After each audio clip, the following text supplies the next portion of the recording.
ఇక్కడ నా బుర్ర ఎందుకు బద్దలు కొట్టుకుంటున్నా అంటే మనం ఎక్కడికైనా వెళ్దాం అనుకుంటే ఇట్లాంటి వైతో అంటే ఎక్కడ లేని ఇరిటేషన్ వస్తుంది. తీరా రెడీ అయ్యి అందరం బయటికి వెళ్తుంటే కార్ బ్రేక్ డౌన్ అయింది. ఇక మీరు ఏమైనా చేసుకోండి, నేను మాత్రం బీచ్ చూసేసి వస్తా అని చెప్పేసి మా డాడీని తీసుకొని వచ్చేసిన.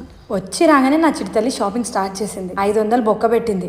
పెట్టిందిలే కానీ చాలా క్యూట్ కనిపిస్తుంది కదా. బీచ్ దగ్గరకు వచ్చి బీచ్ లో ఆడుతుంది అనుకుంటే ఏం చేస్తుందో చూపిస్తే ఏమో చాలా రాంగ్ టైం కి వచ్చేసిన. 5 to 6 సన్సెట్ టైం బీచ్ దగ్గర సూపర్ వ్యూ. అసలు కార్ బ్రేక్ డౌన్ అవ్వడం వల్ల అక్కడ టైం వేస్ట్ అయిపోయింది. ఇలా చూస్తే సన్ను కూడా బాయ్ బాయ్ చెప్పి వెళ్ళిపోయాడు. వీళ్ళు మన సబ్స్క్రైబర్స్ అంట. ఆడుకుంటూ మన దగ్గరకు వచ్చేసారు. నా చిట్టి కన్నమ్మ ఏం చేస్తుందంటే, అమ్మ నువ్వు ఏమైనా చేసుకో, నేను చేసేది చేస్తా అని చెప్పేసి ఆ పనిలో ఉంది. మమ్మీ డాడీ వాళ్ళ పనిలో వాళ్ళు ఉన్నారు. ఇంకా మా అమ్మమ్మ ఏం చేస్తుంది, బీచ్ లో అయితే ఆడలేదు, బీచ్ పక్కన కూర్చొని ఆస్వాదిస్తుంది. ఇప్పటి నుంచో నాకున్న ఒక కోరిక హార్స్ రైడింగ్ చేయాలని.